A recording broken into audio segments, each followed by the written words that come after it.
Greetings YouTube. Today I'm going to link to an article mostly so that you can go look at a chart.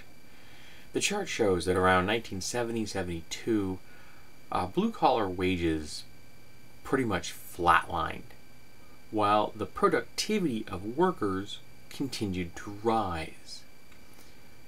Now, just in my lifetime, my working life, which has been about 27, 28 years, if all of it in blue-collar manufacturing type jobs, I have seen this in a very, boots on the ground kind of way.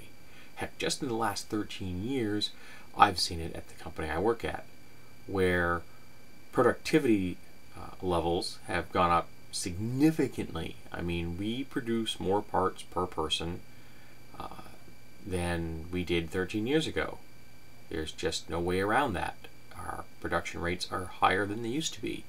We are required to do more work per hour than we were over a decade ago. And our compensation levels, take my word for it, have not kept pace with that. We're making anywhere between, I'd say, 30 to 40% more parts per hour than we were, and yet we are not making 30 or 40% more amount of money. So when we had all those jobs lost in the recession, when the recession hit, the horrible fact is that some of those jobs aren't ever coming back. Never.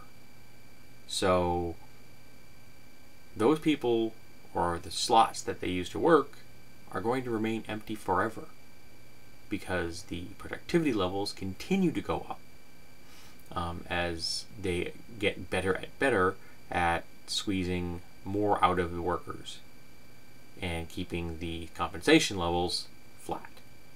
Whereas for the wealthiest folks in our society, compensation levels have been rising precipitously. 40, 50%, 40, 50 times as much as they were, when I was a child. So the blue-collar workers are flatlined in their economic power, whereas the one-percenters are pulling in money as fast as they can shove it into their coffers. And that economic injustice, that economic imbalance, is what is deadly in Western society today. Concentrating wealth into the pockets of a very few people is dangerous, because that gives them exponentially more influence over the society that they live in. It gives them more and more ability to bribe and to tailor laws to suit themselves, all at the expense of the workers. Now, I know that people are going to say, but half the people in America don't pay taxes, which is absolute and utter crap. They pay sales tax and gas tax, and they pay property taxes, and most importantly, they pay payroll taxes, something the wealthy don't. And corporate taxes have gone down in America, while payroll taxes have gone up. Not just amounts, because there have been some increases in pay, with very small ones, but the percentage of the pay that you lose to payroll taxes has increased, whereas the percentage of profits paid in taxes has gone down. So the tax burden from corporations has been shifted to the shoulders of the middle class and the working poor. Like it or not, folks, no matter how much you may want to think that that isn't true, it is. Conservatives have been very good at shifting the tax burdens from the wealthy to the middle class and the poor, and doing everything in their power to make sure that tax dollars get shoved into the pockets of those wealthy, concentrating money, making those wealthy people more able to control and tailor the system to benefit them at our expense. It's ugly, it's un-American, and it needs to stop. Economic injustice, economic inequality is the most important issue in America today when it comes to our economy.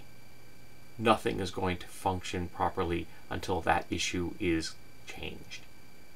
There is no way that a CEO should be making 400 times what the lowest paid employee in their company makes. I personally would cap it at 100. If a CEO wants to make more money than that, they can make sure that the lowest paid person in their corporation gets paid more. I often hear from conservatives that a rising tide lifts all boats. So, let's put that into law. You want to make hideous profits? Cool. You raise the base pay for all of your employees, and suddenly the middle class starts having some money and power and influence of their own. A strong middle class is good for America. Concentrating wealth into the pockets of an incredibly small percentage of our population is bad. Not only is it bad, it's un-American.